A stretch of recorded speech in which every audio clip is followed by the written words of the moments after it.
Crefisa oferece Jornal Nacional. Boa noite. Boa noite. O coronavírus provoca mais um efeito colateral. A queda na atividade econômica diminui a demanda por petróleo. A divergência entre Rússia e Arábia Saudita faz o preço do barril despencar. E as possíveis consequências para a economia mundial derrubam as bolsas em todos os continentes. O índice Bovespa mergulha mais de 12%. E o real fica ainda mais fraco frente ao dólar. Mas o ministro Paulo Guedes diz que está tranquilo. Os casos suspeitos de Covid-19 sobem 40% no Brasil. O governo italiano restringe a circulação em todo o país para conter o avanço da doença. E no Paraguai, a defesa pede prisão domiciliar para Ronaldinho Gaúcho. O Jornal Nacional está começando. Feira, os mercados financeiros em todo o planeta desabaram. A epidemia de coronavírus continua influenciando a instabilidade da economia mundial, mas hoje o gatilho para as quedas generalizadas nas bolsas foi a briga entre os dois maiores exportadores de petróleo do mundo. Na semana passada, os 14 integrantes da OPEP, a Organização dos Países Exportadores de Petróleo, montaram um plano para manter estável o preço do petróleo diante de uma demanda menor provocada pelo coronavírus. Empresas consumindo menos energia, aviões voando menos, a indústria chinesa em queda.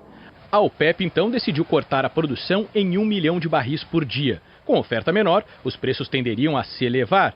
Para dar certo, a estratégia previa que países que não fazem parte da OPEP, como a Rússia, concordassem em também cortar a produção. Mas os russos, até então aliados, não aceitaram o plano. E o ministro de Energia da Rússia disse que os países poderiam produzir o que quisessem. A resposta da Arábia Saudita foi surpreendente. No lugar de cortar, sauditas anunciaram um aumento na produção a partir do mês que vem e descontos no preço do barril. Uma tentativa de forçar a Rússia a voltar à mesa de negociação. Mas os russos dobraram a aposta, também anunciaram um aumento na produção e dizem que podem aguentar preços baixos do barril por um período de 6 a 10 anos. A disputa gerou uma queda de mais de 30% no preço do barril do petróleo, a maior num mesmo dia desde a Guerra do Golfo de 1991. Se a Arábia Saudita e Rússia tiverem fôlego para manter seus preços baixos, a redução deve impactar outros países que dependem das exportações de petróleo, como o Irã e Venezuela, que já sofrem com economias cambaleantes, e também o Brasil. Eu conversei pela internet com o analista Kenley Scott, que acredita que a intenção dos russos ao inundar o mercado com petróleo mais barato é também prejudicar a indústria americana. Nos últimos anos, os Estados Unidos passaram de um grande importador para exportador. Isso por causa do aumento na produção do petróleo de xisto. Scott explica que os produtores americanos já estão endividados e que o petróleo de xisto só é rentável se o barril estiver acima de $40. Ele afirma: eles vão ter que interromper parte da produção porque o produto deles vai deixar de dar lucro. A ação teve impacto direto nos mercados desde a madrugada, com os resultados das bolsas na Ásia e na Oceania. Hong Kong caiu 4%, Japão 5%, Austrália 7%. A Europa acompanhou o tombo. Londres caiu mais de 7%, Frankfurt quase 8%. Em Nova York, foram menos de 5 minutos para a tensão implodir os índices. Os negócios abriram às 9h30 da manhã. E antes das 9h35, o índice S&P 500 caiu 7% e veio o circuit breaker. O pregão foi interrompido emergencialmente para tentar segurar a sangria, mas a tensão permaneceu até o fim das negociações. E acabou! O sino marca o final de um dia que vai entrar para a história da Bolsa de Valores de Nova York, mas não por um bom motivo. Os dois principais índices, o S&P 500 e o Dow Jones, terminaram com quedas de quase 8%. E o cenário para os próximos dias continua incerto. A Agência Internacional de Energia disse que a demanda por petróleo deverá se contrair em 2020 pela primeira vez desde 2009. E ninguém sabe se a Arábia Saudita e Rússia podem chegar a um acordo ou o tamanho da proporção que a epidemia do novo coronavírus ainda pode tomar. Foi um dia daqueles no mercado financeiro brasileiro. Puxado pelas baixas nas ações da Petrobras, o principal índice da Bolsa de Valores registrou uma queda vertiginosa. Às 10h31, o Ibovespa registrou um tombo de 10% e por 30 minutos os negócios foram interrompidos pelo circuit breaker. Então esse circuit break é o seguinte, olha, pausa, vamos respirar e vamos entender o que está acontecendo para na volta tentar que os preços fiquem um pouco mais equilibrados dentro de uma nova faixa de preço. É uma mudança brusca de faixa de preço e a exigência do circuit breaker é vamos esperar e tentar entender o que está acontecendo. Depois, o índice ensaiou recuperação, mas voltou a desabar. Terminou o dia próximo aos 86 mil pontos, com mais de 12% de baixa, na maior queda percentual desde setembro de 1998, quando houve uma crise na Rússia. As ações da Petrobras despencaram quase 30%, acompanhando a queda do petróleo no mundo. Em apenas um dia, a empresa brasileira perdeu 91 bilhões de reais em valor de mercado. A Petrobras disse que considera prematuro fazer projeções sobre eventuais impactos no mercado de óleo e gás por causa da abrupta variação nos preços de petróleo, já que não estão claras a intensidade e a persistência do choque nos preços. A empresa segue monitorando o mercado e implementando seu plano estratégico. A Petrobras diz ainda que cabe lembrar que outros fatores influenciam a rentabilidade da operação, tais como a taxa de câmbio. O dólar disparou. Chegou a valer R$ 4,79, mas reduziu a alta para R$ 4,72. O Banco Central atuou e vendeu quase 3 bilhões e meio de dólares em leilões à vista. A crise é internacional, mas, segundo os economistas, o Brasil tem sentido mais os efeitos dela. A moeda brasileira é uma das que mais perderam valor em relação ao dólar no mercado mundial. O crescimento do país ainda não decolou e falta aprovar reformas. É como se fosse um temporal que pega todo mundo, mas a nossa casa ainda não está pronta. Os problemas de estrutura ficam expostos, os buracos no teto, a infiltração. É preciso ter agilidade para tentar consertar o que precisa com a tempestade acontecendo. A gente fez a reforma da Previdência muito bem, mas a partir do segundo semestre a gente começou a atrasar muito o processo de reformas no Brasil. As PECs fiscais que estão no Senado, a reforma tributária na Câmara, todas essas são extremamente importantes para melhorar a competitividade, produtividade na economia brasileira, estão paradas, a gente não está vendo avançar. Os investidores estrangeiros retiraram da Bolsa Brasileira em pouco mais de 2 meses praticamente o mesmo montante do ano passado inteiro. Nós temos assistido nos últimos anos essa imensa saída de recursos do país. Os estrangeiros estão desistindo do Brasil. Então é hora de enfrentar os problemas adicionais, começar a fazer uma agenda de reformas tributária, comércio exterior, investimentos de longo prazo, para que o país volte a atrair investimento e não a expulsá-lo como tem feito recentemente. Os sobressaltos desta segunda-feira no mercado financeiro levaram também as autoridades do governo e do Congresso a lembrar a necessidade das reformas que ainda faltam no Brasil. Logo cedo, o presidente em exercício, Hamilton Mourão, foi cauteloso ao chegar ao Palácio do Planalto. É uma situação normal, transitória, e que acredito aí que mais uns 2 meses, a partir do momento que a situação da China melhorar, os mercados vão se reequilibrar. A oscilação do barril a gente também sabe que é transitória. Perto do meio-dia, o ministro de Minas e Energia disse ao blog do jornalista Valdo Cruz no G1 que há estudos sobre a criação de um mecanismo para amortecer altas excessivas do petróleo. Nesse momento, fica até mais fácil, porque é um momento de queda do preço. Podemos aumentar tributos como o CID, PIS/COFINS e ter uma ação coordenada também com o ICMS, para criar um colchão que seria utilizado nos momentos de alta, disse o ministro. Por volta das 2 da tarde, em Miami, o ministro se manifestou em outro tom sobre o assunto. Não tem nada de aumento da CID, né? A CID é um dos componentes desses instrumentos que poderá ser utilizado, como PIS/COFINS, ICMS, etc. Então não tem nada, vai aumentar a CID, não vai diminuir a CID. Isso tudo é um exercício, né, que pode ser refletido, mas não tem nada a ver com nenhuma ação agora que vai ser tomada pelo governo. No momento não há nenhuma medida emergencial que será adotada pelo Executivo. A CID é uma contribuição cobrada pela União. No diesel, ela está zerada desde a greve dos caminhoneiros. Na gasolina, é de 10 centavos por litro. Segundo analistas, uma queda acentuada no preço da gasolina poderia ter um impacto negativo no setor do etanol, porque ficaria mais barato abastecer o carro com gasolina. Depois das duas declarações do ministro Bento Albuquerque sobre a CID, foi a vez do presidente Jair Bolsonaro numa rede social. Não existe possibilidade de o governo aumentar a CID para manter os preços dos combustíveis. A Petrobras continuará mantendo sua política de preços sem interferências. Segundo Bolsonaro, a tendência é que os preços caiam nas refinarias. Em meio à queda na bolsa e alta no dólar, o ministro da Economia, Paulo Guedes, disse que está tranquilo. Ele lembrou que o mundo já estava num processo de desaceleração econômica. Aí veio o coronavírus. Isso agudiza a crise.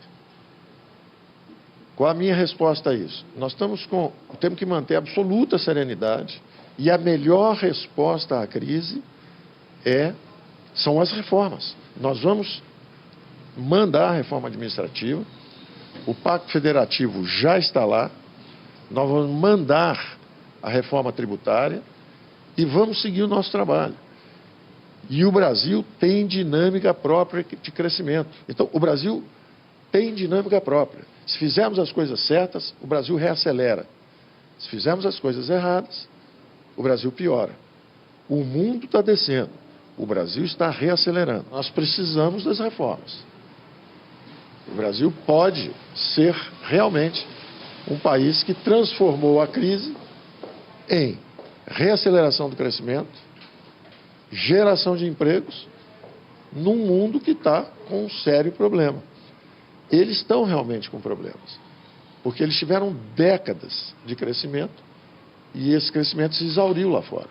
Ao mesmo tempo que diz que a melhor resposta é aprovar reformas, o governo sabe que algumas delas, como a administrativa e a tributária, ainda não podem ser cobradas do Congresso, porque nem foram entregues. O Planalto diz que os textos estão prontos e devem ser enviados ao Congresso até a próxima semana. Em discurso a empresários nos Estados Unidos, o presidente Jair Bolsonaro disse que conta com o presidente da Câmara. Conversei ontem, rapidamente, com o presidente da Câmara, Rodrigo Maia, e ele falou que, apesar de alguns atritos, que é muito normal acontecer na política, a Câmara fará a sua parte, buscando a melhor reforma administrativa e tributária. Afinal de contas, o Brasil não pode continuar sendo um dos países mais difíceis para se fazer negócio. Maia reafirmou a disposição para tocar a agenda das reformas. Nós estamos prontos para ajudar, como colaboramos no ano passado, com toda a agenda de reformas. Eu acho que elas ajudam, mas certamente elas não são o único ponto, né, para solucionar os danos da crise. Então acho que o governo precisa comandar esse processo, deixar claro para todos os atores da sociedade, para os outros dois poderes, o que ele pensa sobre a crise e de que forma que a gente pode ajudar. O presidente do Senado, Davi Alcolumbre, também considera a urgência das reformas e diz que, diante da crise, todos são chamados à responsabilidade. Há esse sentimento dentro do parlamento brasileiro, tanto da Câmara como no Senado Federal, no parlamento brasileiro, de que são importantes essas matérias e que elas são fundamentais para que o Brasil possa se posicionar estrategicamente, fazendo com que a gente tenha um horizonte de perspectiva de crescimento. A gente precisa, de fato, entender isso, compreender o papel de cada ator importante nesse cenário, mas o parlamento brasileiro tem a consciência da sua responsabilidade e estará à altura para tratar delas com a seriedade do que o momento exige. A Organização Mundial da Saúde afirmou hoje que a ameaça de uma pandemia de coronavírus se tornou muito real, mas que ainda é possível controlar os surtos em cada país. Mesmo com casos registrados em todos os continentes, a OMS ainda não usou essa classificação de pandemia. Nos Estados Unidos, o número de mortes subiu para 26 e no país onde tudo começou, os números trazem um alento. Da China agora vem as boas notícias. O país teve o menor número de novos casos no único dia desde que a doença surgiu. O Irã vê a escalada da doença. O país já soltou temporariamente 70 mil detentos para evitar que a doença se espalhe nas cadeias. Israel vai impor quarentena a qualquer um que chegar de fora, não importa o país. Israelenses e estrangeiros vão ter que ficar 14 dias isolados, por conta própria. A Europa vive o auge da preocupação até aqui. Na Grécia, a cerimônia para acender a tocha olímpica, quinta-feira agora, não vai ter público. O país também viu duas das maiores crises do momento se encontrarem, a do coronavírus e a dos refugiados. Autoridades confirmaram o primeiro caso na ilha de Lesbos, onde 20 mil imigrantes tentam pedir refúgio. São pessoas que vivem em condições muito precárias de higiene. A Alemanha registrou as duas primeiras mortes, 2 idosos. São mais de 1.100 casos. O Reino Unido confirmou hoje mais 2 mortes. São 5 agora. Hoje o governo aqui se perguntou, já está na hora de cancelar grandes eventos, como os shows e os jogos da Liga Inglesa de Futebol? Recomendar que as pessoas trabalhem de casa? Fechar as escolas? As autoridades avaliam que por enquanto não. Mas instituições de caridade, por exemplo, já estão se preparando para alimentar 3 milhões de estudantes que dependem das refeições das escolas.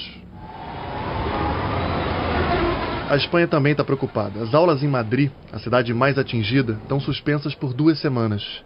Em Tenerife, hóspedes desse hotel continuam isolados.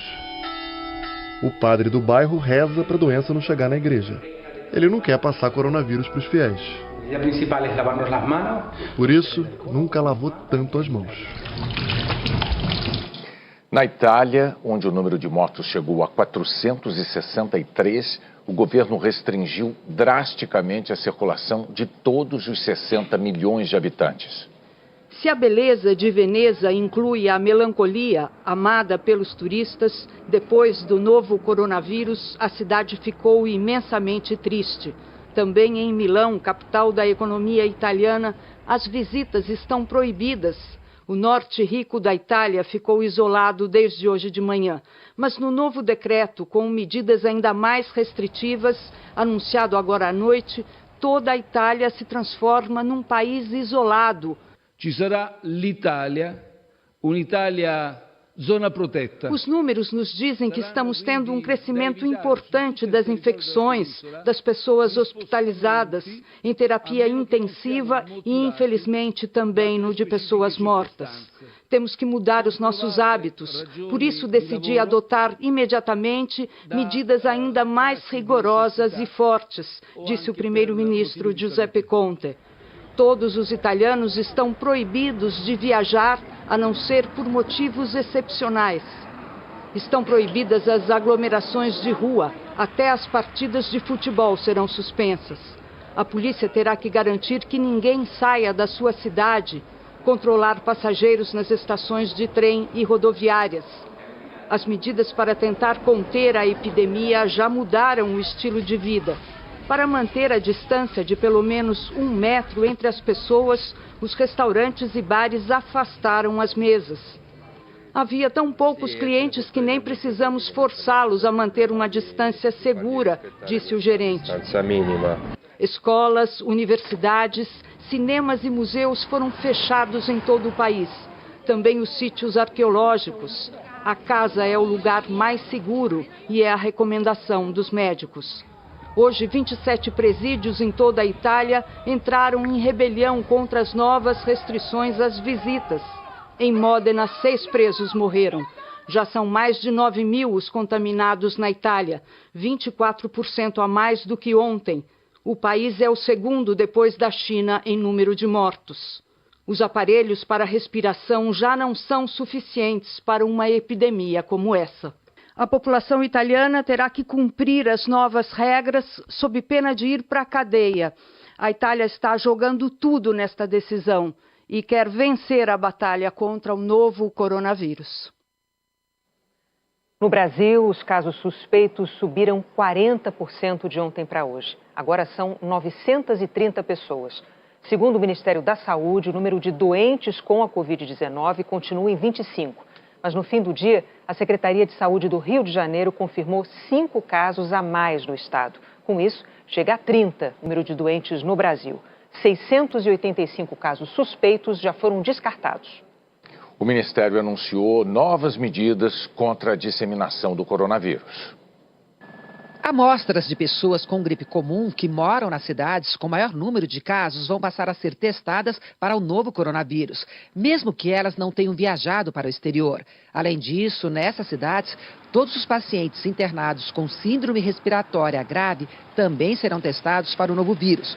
O objetivo é verificar se já há circulação local. Municípios com caso confirmado, que têm a unidade sentinela de síndrome gripal, cujos resultados são negativos para os vírus respiratórios comuns, nós vamos testar no RT-PCR para o coronavírus, independente de histórico de viagem. Essa é a mudança. Segundo o Ministério da Saúde, a partir do momento que a transmissão comunitária for confirmada no Brasil, que é quando não dá para saber de onde veio a contaminação, apenas os pacientes com síndrome respiratória aguda grave serão testados para o novo coronavírus. Para evitar desperdício de material, já que teria aumento dos casos suspeitos. Para cada caso que eu confirmo, eu tenho que consumir quase 1.000 testes. Então, não é uma conta direta, eu compro 30 mil, vou ter 30 mil, não é bem assim. Então, há uma rastreabilidade, né, do sistema, muitos casos vão confirmar por outras causas. Por enquanto, no Brasil, todos os casos são de pessoas que viajaram para o exterior ou que tiveram contato direto com essas pessoas. Também por causa do novo coronavírus, a campanha nacional de vacinação contra a gripe, que não protege contra o novo coronavírus, mas pode ajudar a acelerar o diagnóstico da doença, foi antecipada para o próximo dia 23. E hoje, o governo anunciou que vai inverter o cronograma. Antes, a primeira etapa iria vacinar as grávidas. Agora, vai dar prioridade para as pessoas com mais de 60 anos, além dos trabalhadores de saúde. O governo reforçou a importância de se observar os cuidados de prevenção, como lavar as mãos com água e sabão. Além disso, especialistas alertam para a importância de algumas medidas preventivas, como evitar aglomerações e tentar manter distância de 1 metro entre as pessoas. E o secretário executivo do Ministério da Saúde, João Gabardo dos Reis, disse que o governo não deve trazer brasileiros isolados na Itália, a exemplo do que foi feito com os que estavam na região da cidade de Wuhan, na China.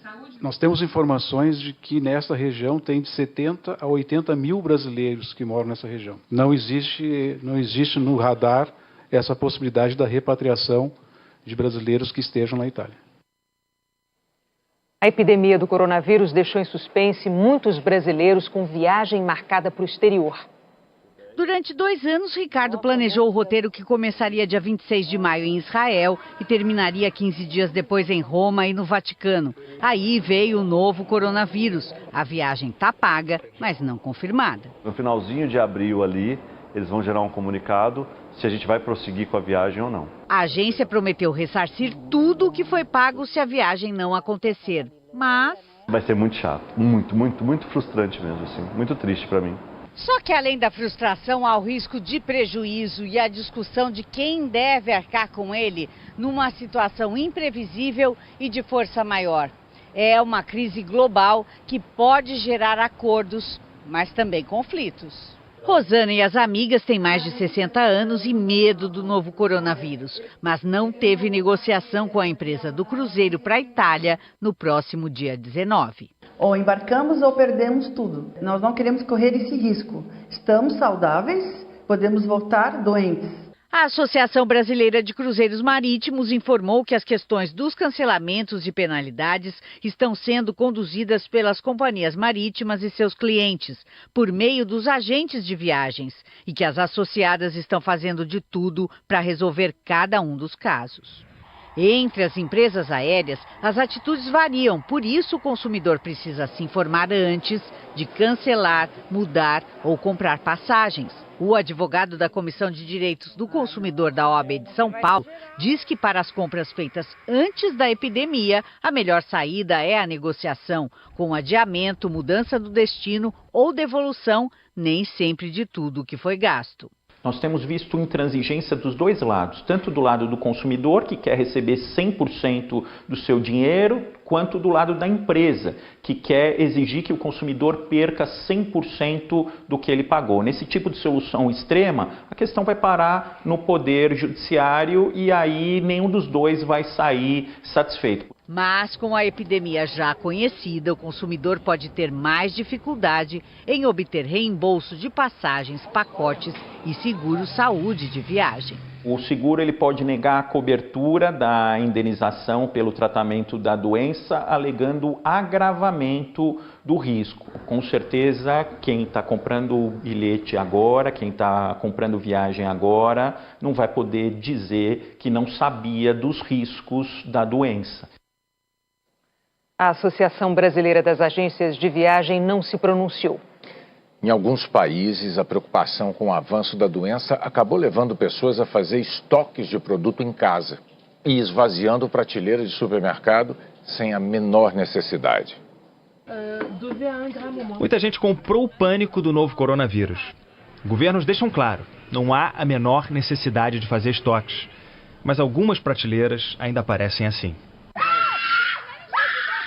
Essa australiana queria um pacote, só que mãe e filha dispensaram cordialidade para encher a despensa. A discussão terminou em papelão. Um consumidor britânico em cada 10 agora também está fazendo estoque. Isso já foi o suficiente para pegar supermercados desprevenidos. Aqui no Reino Unido, as maiores redes começaram a restringir as vendas para evitar essas prateleiras vazias. Tem mercado por aqui que só deixa o cliente levar 5 itens de produtos como desinfetantes, sabonetes, pacotes de papel higiênico também. Isso vale para as vendas online. As gigantes Facebook e Amazon prometeram tirar do ar vendedores que cobrarem preços abusivos por itens mais procurados, como máscaras. O governo britânico alertou que vai processar lojas que explorarem o pânico para encarecer os produtos. O ministro da Saúde está confiante que nem no pior cenário o fornecimento vai ser interrompido. Esse professor de logística explica que a distribuição dos supermercados usa inteligência artificial. Quando as compras são muito acima do comum, o sistema logo pede uma reposição maior para equilibrar os estoques. Andrew Potter acha que em uma semana tudo se normaliza por aqui. Por enquanto, a escassez ainda é manchete. Esse jornal deu de brinde para o eleitor algumas folhas de papel higiênico. O aniversariante australiano ganhou o mesmo presente. Pelo menos o humor não está em falta.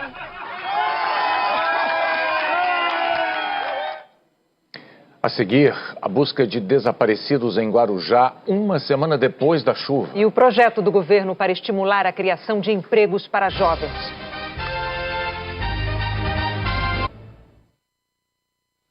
O juiz Eduardo Pereira dos Santos Júnior, da 5ª Vara Criminal de São Paulo, condenou 2 homens pelos crimes de racismo e injúria racial contra a jornalista Maju Coutinho. Eles publicaram comentários na internet usando perfis falsos que criaram em redes sociais. Os 2 também foram condenados por corrupção de menores, porque induziram adolescentes a praticar os mesmos crimes.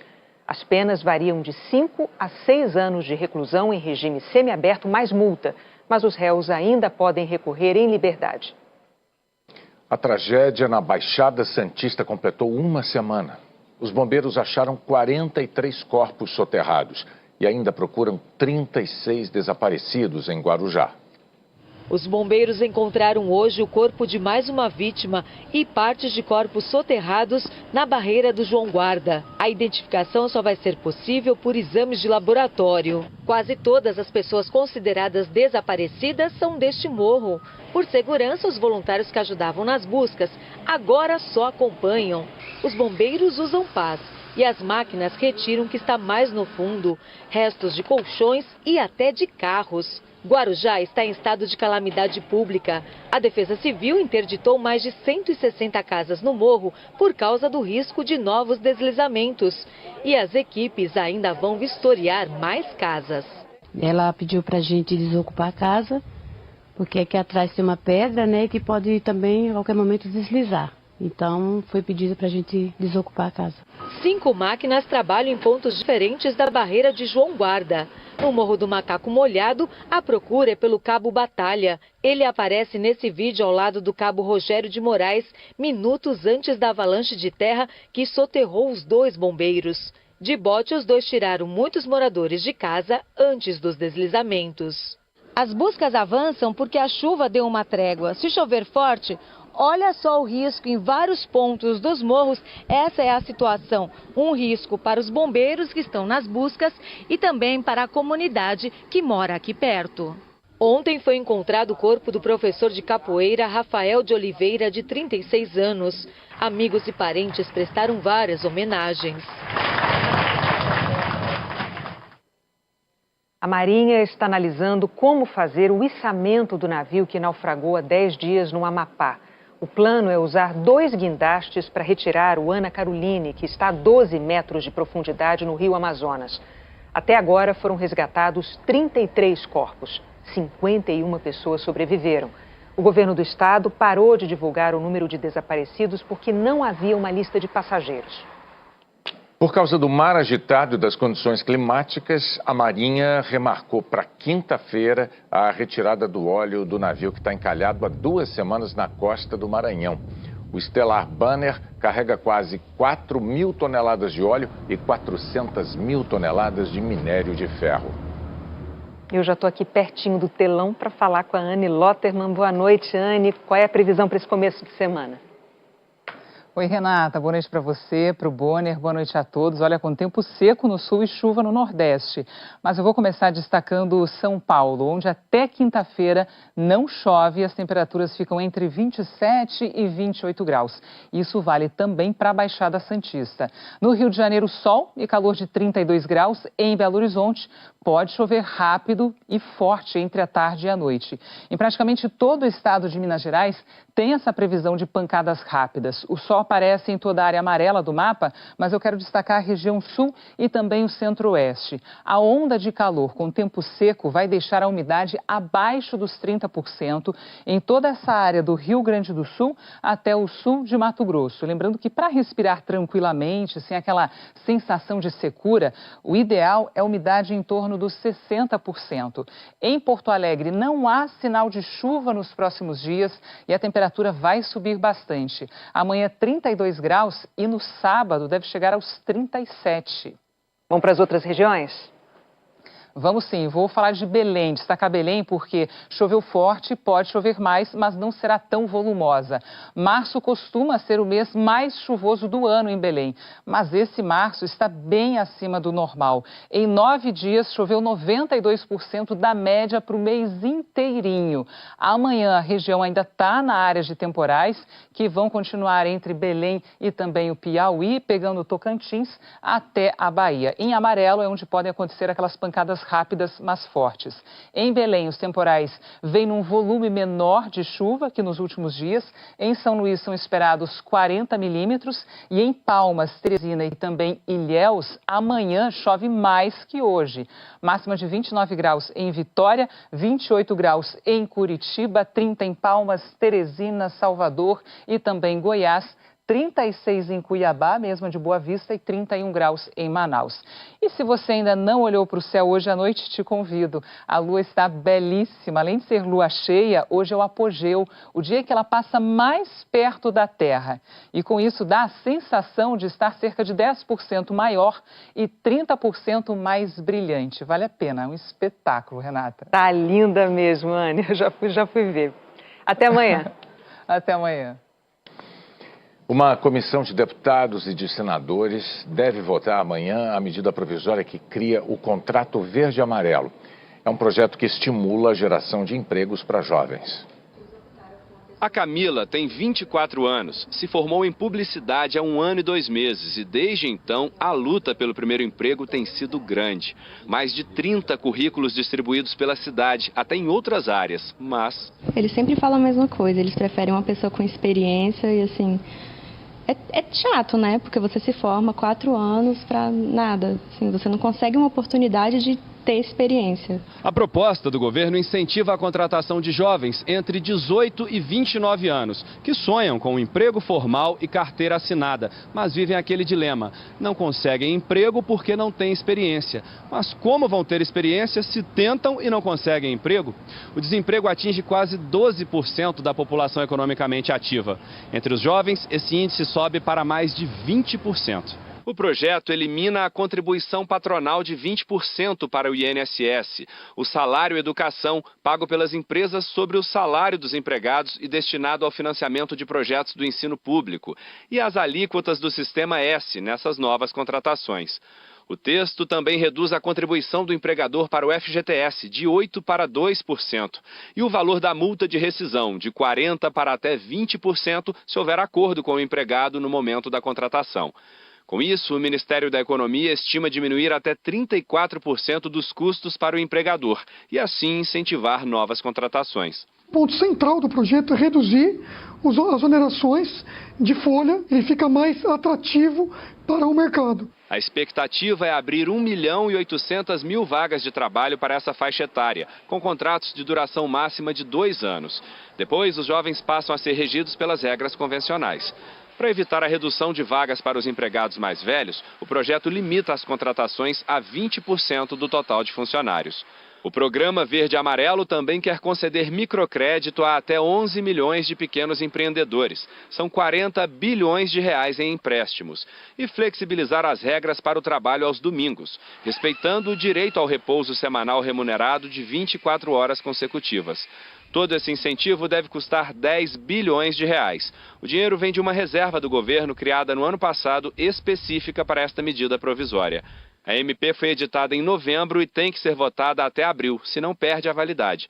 Passando na comissão amanhã, o relator disse que a medida provisória pode ser votada no plenário da Câmara ainda este mês, dentro do prazo para a votação. Nossa expectativa é votar na Câmara antes do final de março e depois usarmos o tempo restante para aprová-la no Senado e, com isso, cumprir os prazos e termos oferecido ao Brasil aí uma legislação moderna e, ao mesmo tempo, uma boa notícia num momento difícil.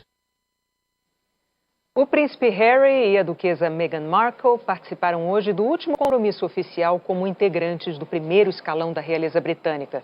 Na cerimônia do Dia da Comunidade Britânica, na Abadia de Westminster, os dois apareceram ao lado da rainha pela primeira vez desde que anunciaram que se tornariam independentes. Eles vão abandonar os títulos reais no dia 31 de março.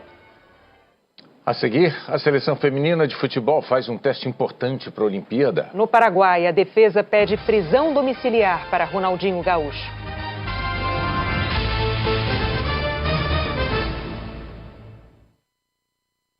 A Associação Brasileira das Agências de Viagem acabou de nos mandar uma nota sobre a situação de pessoas que tinham comprado passagens para o exterior antes do surgimento do problema mundial do coronavírus.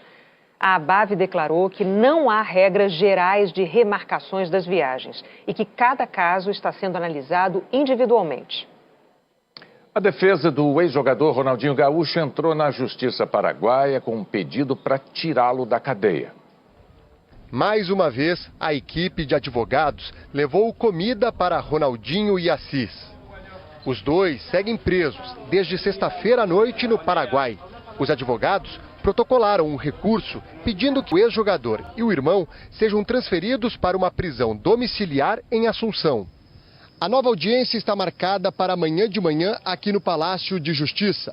Se o juiz acatar o pedido da defesa, Ronaldinho e Assis vão deixar o presídio ainda nesta terça-feira. O Ministério Público confirmou que não irá se opor ao pedido. A prisão preventiva é uma exceção. Se eles confirmarem que vão seguir submetidos ao processo, podem ficar em uma prisão domiciliar, disse o promotor Osmar Legal. Hoje, a defesa de Dália Lopes se pronunciou pela primeira vez. Os advogados de Ronaldinho acusam a empresária paraguaia de ter oferecido os passaportes adulterados. Segundo o advogado de Dália, ela só teria apresentado um despachante para que Ronaldinho, Assis e Vilmon de Souza Lira, que também está preso, pudessem conseguir a documentação paraguaia. A empresária nega que esteja envolvida na confecção dos passaportes. Dália Lopes também é investigada no Paraguai por crime de evasão de divisas. No sábado, o Ministério Público pediu a detenção da empresária, que segue foragida. Hoje, o ministro da Justiça, Sérgio Moro, ligou para autoridades paraguaias e pediu informações sobre o caso. Desde ontem, algumas fotos vazaram de dentro do presídio. O ex-jogador da seleção paraguaia, Gamarra, esteve com Ronaldinho. Além dele, algumas pessoas que visitavam o local conseguiram ter acesso a Ronaldinho e ganharam de presente autógrafos. Ser idolatrado pelos fãs era a programação inicial de uma viagem que não tem data para acabar. O ministro da Secretaria Anticorrupção do Paraguai, René Fernandes, afirmou que há indícios de que Ronaldinho e Assis pagaram R$42 mil ao governo paraguaio para iniciar o processo de naturalização. O ministro não explicou como o depósito teria sido aceito, já que Ronaldinho e o irmão não cumpriram os requisitos para se naturalizar, como viver no mínimo 3 anos no Paraguai. O Atlético Mineiro apresentou hoje o técnico argentino Jorge Sampaoli, que assinou contrato até dezembro do ano que vem. No último Brasileirão, Sampaoli foi vice-campeão no comando do Santos. O Brasil enfrenta o Canadá amanhã pelo torneio da França de futebol feminino. Viaje para o extremo norte da França e veja que a idolatria não tem fronteiras. Amandine, 17 anos, visitou a concentração do Brasil para tirar o máximo de fotos que podia. Foi bem. Fez selfies, incluindo uma com Marta, a preferida dela. Ela é uma grande jogadora, joga demais. 6 vezes melhor do mundo, Marta estará em campo amanhã contra o Canadá. Um adversário difícil, está em 8º no ranking da FIFA, uma posição à frente do Brasil. Mas no último confronto, em novembro, a seleção venceu as canadenses por 4-0. Era o 5º jogo de Pia Sundhage à frente da equipe. Até hoje, foram 10 partidas, 6 vitórias, 3 empates e só uma derrota. O bom desempenho veio acompanhado de uma mudança de perfil. Em comparação com a convocação da Copa, no ano passado, aqui no torneio, o número de atletas que defendem clubes do Brasil dobrou. Eram 5 e agora são 10. E há um motivo para isso. Muitas delas preferiram voltar para casa. Desse elenco que está em Calais, 7 jogadoras foram repatriadas depois da Copa para disputar o Brasileirão Feminino. Pia Sundhage diz que o futebol feminino está passando por uma transformação no Brasil. Estou muito feliz em contar com jogadoras que atuam no Brasil, na Europa e nos Estados Unidos. Essa mistura é muito interessante. Que hoje a gente tem bastante jogadores jogando dentro do Brasil. E eu acho que isso só faz com que evolua cada vez mais o futebol brasileiro e em si ajude a seleção brasileira. Por causa do coronavírus, o governo francês decidiu que o jogo de amanhã será realizado sem torcida. Menos mal para Amandine, que antes mesmo da bola rolar, fez um gol bonito de letra. Mas vai ter torcida na sua casa, porque a Globo transmite Brasil e Canadá amanhã às 3 da tarde, no horário de Brasília.